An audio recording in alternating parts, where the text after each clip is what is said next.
உங்களோட disk bulge சரியாக இருக்க 6 to 12 வாரம் வரைக்கும் ஆகும்னு நிறைய ஆர்டிகல்ஸ்ல போட்டிருக்காங்கங்க. ஆனா அது 3 to 6 மாசம் வரைக்கும் ஆகலாம். நிறைய பேருக்கு 1 year வரைக்கும் டிஸ்க் பல்ஜ் சரியாக இருக்கு ஆகுதுங்க. ஸோ டிஸ்க் பல்ஜ் சரியாக இவ்வளோ டியூரேஷன் தான் ஆகும் அப்படின்னு ஸ்பெசிஃபிக்கா சொல்லவே முடியாதுங்க.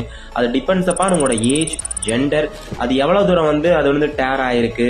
ஸோ உங்களோட நியூக்ளியஸோட அவுட்டர் ஸ்ட்ரக்சர் ஆனுலார் டேர் எவ்வளவு தூரம் இருக்கு, நீங்க எவ்வளவு தூரம் ப்ரெஷர் கொடுக்காம அதை மெயின்டைன் பண்றீங்க, எந்த மாதிரி ரீஹாபிலிட்டேஷன் எக்ஸசைஸ் ப்ரோக்ராம் செட் பண்றீங்க, ஸோ எவ்வளவு வால்யூம் செட் பண்றீங்க.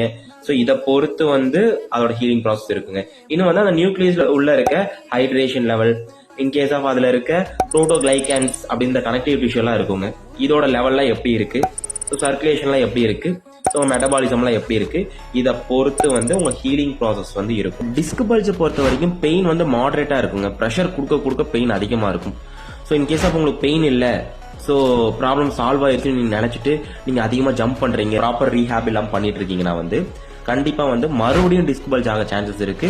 அது டிஸ்க் ப்ரொலாப்ஸ், வெளியே ஹெர்னியேட்டட் கூட ஆகலாங்க. ஸோ டிஸ்க் பல்ஜ் ஆனவங்க கண்டிப்பா ஸ்ட்ரென்தனிங் எக்ஸசைஸ், ரீஹேப் கண்டிப்பா பண்ணணுங்க.